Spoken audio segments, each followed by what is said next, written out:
네, 신종 코로나 바이러스의 복병이 등장했습니다. 바로 잠복기인데요. 잠복기를 지낸 후 자가격리 해제 대상이었던 사람이 28번 확진자로 판명됐습니다. 더 놀라운 건 28번 확진자는 우한에서 입국한 뒤에 한일관에서 식사하면서 신종 코로나 바이러스를 전파했던 3번 확진자의 지인이라는 점입니다. 오늘 이 점 집중적으로 짚어보겠습니다.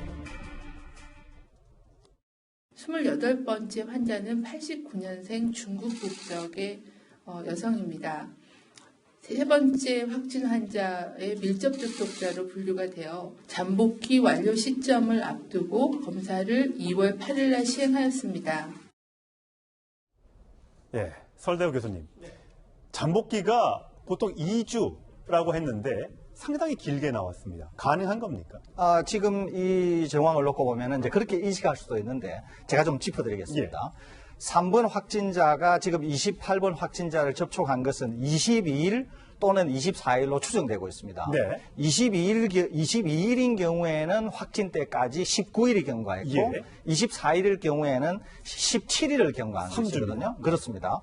그런데 이제 14일이라고 하면 이 28번 확진자가 14일을 다 보내고 확진대로 되돌아가 보면 어떻게 되냐면은 17일을 경과했을 경우에는 3일 만에 발현을 정상하게 되고요. 이제 19일이 잠복기다. 19일이 만일에 정상이 드러났다 그러면 잠복기를 14일 다 보내고 나서 5일째 예. 발현을 한 것이 네. 되거든요. 그러니까 14일에서 잠복기가 더 길어졌다. 네. 이렇게 얘기할 근거는 아직도 좀 미약해 보이고 네.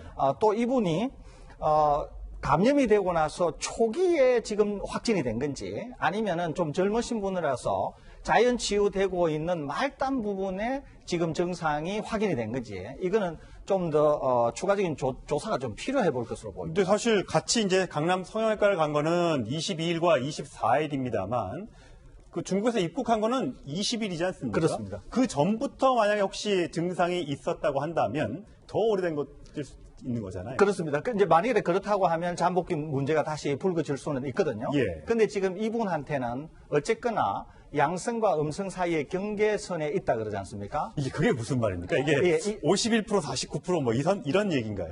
이제 이게 PCR이라고 하는 걸 가지고 하게 되면은 이제 좀 전문적으로 어떤 값이 있는데 그 값을 끊습니다. 끊어가지고 실제로 시그널이 나오게 되는 점을 확정해서 그것보다 낮게 나오면은 실제로 있다. 네. 그것보다 위에 나오면은 다른 것이 증폭되어서 잘못된 시그널이 나온다. 뭐 이런 게 있거든요. 네. 그래서 그걸 끊게 되는데 그 끊는 지점에서 이게 나온 것으로 생각이 됩니다. 그러니까 양성 환자도 뭐 90%의 양성 환자가 있을 수 있고 뭐 55%의 양성 환자가 있을 수 있고 이렇다는 얘기인가요? 양성 환자인 경우에는 그보다 훨씬 전에 이미 시그널이 나오거든요. 아. 그래서 확실히 양성인 줄 알게 됩니다. 그렇군요. 그런데 지금 이와 같은 경우에는 우리가 알 수 있는 것은 뭐냐면 바이러스 양이 굉장히 낮아서 정말 음성과 양성 사이의 그 중간치 부근에 있었던 것으로 그렇게 생각이 됩니다. 네. 지금 설대우 교수의 얘기처럼 이 중간선상 아주 애매한 부분에 이 확진자가 놓여 있었다고 합니다. 그 얘기 들어보시겠습니다. 1차 검사에서는 양성과 음성의 경계선상의 결과가 도출이 되어 재검사를 하기로 결정하였습니다. 실제로 잠복기가 길어졌을 확률도 있겠지만은 초기의 증상이 애매하거나 아주 경미했기 때문에 본인이 못 느끼고 지나갔을 가능성도 있다는 걸 염두에 두시고 조사를 해야 될 것 같습니다. 네, 실제로 발열이나 이런 증상이 없었다고 전해지고 있습니다. 그래서 더욱 발견해내기가 어려웠다고 하는데 지금 저희가 추정하기로는 뭐 17일이냐 19일이냐 아니면 그 이상도 했느냐 뭐 등등의 여러 가지 얘기를 하고 있습니다만 중국에서는 잠복기가 최장 42일에 달할 수 있다 이런 얘기도 있지 않습니까? 예, 잠복기가 더 길어질 수 있다고 하는 이제 전문가의 최근 논문이 있었는데요. 네. 논문 초고에서 그런 얘기를 한 것 같습니다. 그런데 이것을 충분히 뒷받침할 근거는 충분하지 않은 것 같고요. 예. 또 이것을 믿기에는 아직은 좀 너무 일러 보입니다. 왜 그러냐면은 그 긴 기간의 잠복기라고 하는 거를 구체적으로 증명할 만한 충분한 데이터가 이 논문 속에도 없거든요, 지금. 그래서 당장을 받아들이기는 좀 어려워 보이고요. 또 옛날 메르스 때도 잠복기 논란이 계속 있었거든요. 그럼에도 불구하고 우리가 알고 있는 잠복기를 가지고 충분히 관리 가능했고 또 종식까지 가고 했던 것뿐만 아니라 우리가 완전히 아무런 문제 없이 잘 관리를 할 수 있었거든요. 그래서 지금과 같이 신종이니까 이런 논란이 좀 있어 보이기는 하는데 향후에 더 케이스가 쌓이고 실제적으로 어떻게 되나 하는 것은 좀 더 추이를 지켜보면서 아마 확정해야 되지 않을까 이렇게 생각이 됩니다. 예. 자, 장해찬 평론가.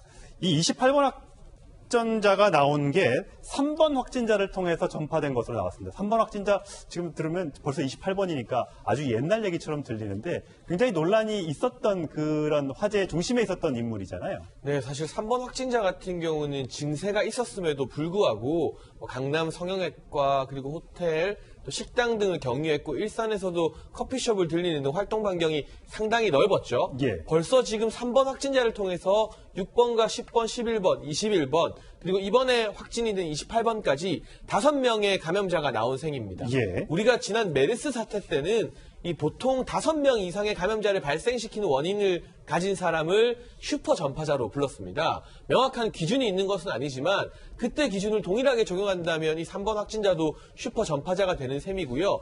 과거 사례를 보게 되면 메르스 감염자의 80% 이상이 이 슈퍼 감염자로부터 바이러스를 전해받았기 때문에 더욱더 능동적인 3번 확진자와 접촉했던 사람들은 지금 이 잠복기 14일이 지났다 하더라도 더욱 능동적인 당국의 관리가 있어야 될 것 같고 무엇보다 이 3번 확진자가 우한에 거주하면서 그런 분임에도 불구하고 당시에 증상이 심하지 않았다는 이유로 처음 입국됐을 때는 능동 감시 대상에서 제외가 됐었어요. 네. 결국 초반에 다소 안이했던 우리 당국의 방역 구멍이 이 슈퍼 전파자를 만들어냈다는 점에서는 지금 보건당국도 반성할 부분이 있는 것 같습니다. 설 교수님. 네. 이게 슈퍼 전파자로 3번을 볼 수 있는 겁니까? 좀 어렵습니다. 어렵습니까? 예, 어떤 이유? 이제 메르스 때를 상기시켜드리면은 이분들이 이제 병원에 오셔가지고 감염을 시킬 때조차도 감염되신 분들이 다 파악도 안 되고 대규모로 이제 일으키고 이런 상황이었거든요. 근데 지금 우리가 볼 때 28번을 제외한 나머지 분들은 다 이미 이제 격리 조치되고 지금 치료를 받고 있는 데다가 또 이 28번을 제외한 다른 분들을 혹시 감염시켰다고 할 때는 이제 14일이라고 하는 잠복 기간을 거의 지났기 때문에 예. 또 잠복기 기간을 다 채워서 증상이 드러나는 것은 매우 드물고 보통 한 3일에서 5일 그 부분 사이에 이제 증상이 드러나는데 이런 걸 감안하면은 3번이 슈퍼 전파자로서 대량으로 환자를 만들 가능성은 좀 힘들어 보입니다. 예. 자, 최진봉 교수. 예. 자, 여행 계획들 세우신 분들 요즘에 취소하는 경우들이 굉장히 많습니다. 그렇죠. 정부가 대책을 내놨다면서요. 네, 그렇습니다. 지금 말씀하신 것처럼 이게 지역 감염이 확인된 곳들, WHO에서 그걸 발표를 했거든요. 6개 예. 나라입니다. 싱가포르, 일본, 말레이시아, 베트남, 태국, 대만. 이 6개 나라가 지역 감염이 확인된 곳이에요. 이것을 여행 최소화 공고를 했습니다. 예. 좀 저는 조금 더 세게 해도 될 뻔했다라는 생각은 개인적으로 듭니다만 예. 어쨌든 이런 지역에 여행하는 것을 가능한 한 최소화해달라고 공고를 내렸는데 저는 앞으로는 조금 더 강하게 할 필요도 있다는 생각이 들어요. 네. 왜냐하면 이제 지역 감염이 확산됐기 때문에 확인됐기 때문에 이 지역을 만약 여행하고 돌아오신 분들 중에 감염이 돼서 돌아올 가능성을 전혀 배제할 수 없기 때문에 네. 우리 국민들이 물론 뭐 자체적으로도 가지 않으시겠지만 좀 더 정부가 적극적인 방식으로 여행을 조금 더 자제하도록 하는 그런 조치를 취할 필요는 있다는 생각이 듭니다. 예. 네. 이 소식은 여기까지 하고요. 중국 얘기로 넘어가 보도록 하겠습니다. 중국은 무려 사망자가 1000명을 넘어섰습니다. 이 당을 못 믿겠다면서 민심은 들끓고 있는데요. 그러자 이 꼭꼭 숨어있던 시진핑 중국 국가주석이 모습을 드러냈습니다. 信心百倍的打好这一场阻击战、总体战，打好这一场人民战争我们一定要取胜，一定会胜利。 자, 이현정 의원. 네. 저희가 어제 전해드릴 때만 하더라도 시진핑 주석이 왜 어디가 있냐 이렇게 이제 얘기를 했었는데 드디어 등장을 했네요. 그러니까 지금 사실 보시면 알겠지만 중국의 사망자가 1000명을 넘어갔잖아요. 예. 사실 우리 문재인 대통령도 얼마 전에 직접 현재 수용되어 있는 연수원에 갔기도 했었고 또 여러 군데 이제 들리기도 했었는데 사실은 본국 아니겠습니까? 지금 뭐 어떤 면에서 우한 폐렴이 코로나 바이러스의 사실 원천이라고 할 수가 있는데 이리커창 총리는 이미 한번 우한을 한번 다녀간 적이 있어요. 근데 시진핑 주석 같은 경우는 이제 WHO 사무총장을 만난 장면이 있었고 네. 근데 현장을 간 적이 한 번도 없습니다. 자, 그래서 국제사회에서도 굉장히 비난이 있었거든요. 이게 결국은 시진핑 체제가 흔들리는 거 아닌가라는 그런 지적도 있다 보니까 그러니까 전격적으로 어제 이제 베이징 시내에 있는 이제 병원을 직접 방문해서 마스크 끊긴 모습을 처음으로 이제 보여준 예, 거예요. 예. 그리고 이제 우한 지역에 있는 그 의사들하고는 이제 영상으로 통해서 이제 이야기를 해준 것인데 아마 시진핑 주석도 상당한 위기감을 느낄 겁니다. 왜냐하면 지금 이 전파자가 사망자가 하루에 90명, 100명씩 나오고 있어요. 예. 그리고 지금 다른 지역으로 저장성이라든지 광동성이라든지 이런 지역까지도 지금 확진자들이 상당히 많은 숫자가 늘어나고 있거든요. 예. 아마 체제 위협을 상당히 느끼고 있는 게 아닌가. 아마 그런 면에서 본다면 뒤늦은 지금 조치 같은데 과연 이걸로 어쩌면 잡을 수 있을까 상당히 우려하는 여론이 많습니다. 네, 시진핑 주석의 등장뿐만 아니라 중국에서 강력한 대책을 내놓은 게 우한의 모든 주택단지를 폐쇄해서 관리한다. 이렇게 얘기했습니다. 뭐 극약처방이라고 제가 이름을 달아봤지만 집 밖에도 나가지 마라. 주택 폐쇄령. 자, 설대우 교수님. 네. 과연 이런 조치가 확산에 도움이 되는 겁니까? 확산 방지에? 기본적으로 격리한다고 하는 측면에서 효과는 있습니다. 예. 그럼에도 불구하고 이거는 이제 극복이로는 효과가 있는 것처럼 보여요. 이렇게 정책을 험악하게 추진을 하지 않습니까? 예. 그러면 어떻게 되는가? 그러면은 분명히 여기에서 새 나가는 사람들이 있습니다. 너무 이제 험악하게 하기 때문에. 예. 그러다 보니까 이제 뭐 밤에 잠시 나온다든지 어떤 방식으로든지 환자들이 뭐 나온다든지 식료품을 구한다든지 이런 일이 있을 수 있거든요. 예. 그리고 또 이런 일들은 중국에서나 가능한 일입니다. 그러니까 이런 감염병이 생기면 어떻게 해야 되느냐?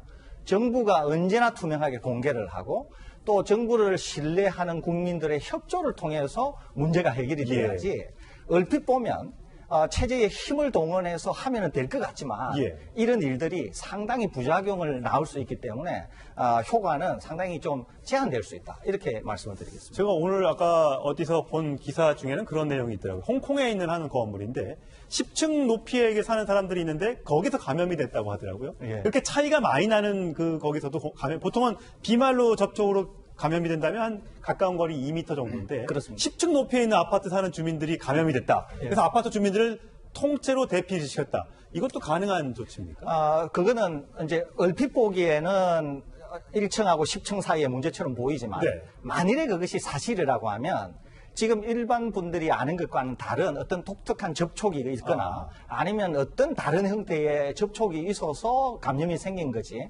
우리가 알고 있는 과학적 사실을 벗어나서 일어나기는 어렵거든요. 어떤 뭐 싱크대 배수구를 통해서라든지 이렇게 갈 가능성은 없는 겁니다. 그렇습니다. 또는 뭐 변기물이 중간에 어떤 관이 파손되어 가지고 어떤 일이 일어났다거나 우리가 알고 있는 과학적 사실을 기초해서 일어나는 것이지 아무 터무니없이 뭐 공기 중으로 확산되어서 일어난다거나 이러기는 사실적으로 어렵습니다. 예를 들면 제가 그냥 예를 한번 들어보면 엘리베이터 버튼 같은 것도 중요한 영향을 미칠 가능성이 있거든요. 만약에 그 건물에서 같은 엘리베이터를 사용하는 경우 어떤 감염자가 버튼을 눌렀는데 거기에 바이러스가 남아있을 가능성이 있지 않습니까? 다음번에 분이 타서 터치를 하거나 아니면 문고리라든지 현관문을 통과하면서 바이러스가 남아있을 가능성 그런 부분도 예측해 볼 수 있을 것 같습니다. 여러 가지 가능성들이 있기 때문에 제가 미리 예단하거나 추측할 수는 없습니다만 어떤 주의가 굉장히 필요한 대목인 것 같습니다.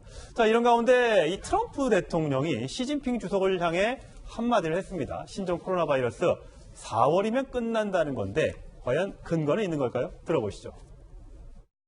He feels very confident. He feels very confident. And he feels that, again, as I mentioned, by April or during the month of April, the heat, generally speaking, kills this kind of virus. So. 자, 서 교수님. 4월 되면 온도가 올라가서 균이 다 죽는다. 이렇게 얘기했는데 얼마나 신빙성이 있습니까?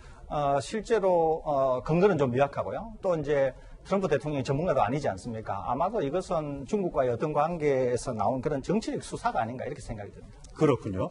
여러 가지 뭐 수사를 하는 사람들이 시주석도 그렇고 또 트럼프 대통령도 마찬가지인데 국민들이 과연 얼마나 신뢰할 수 있을지 그 근거를 가지고 얘기하면 더 좋지 않겠는가라는 생각이 듭니다.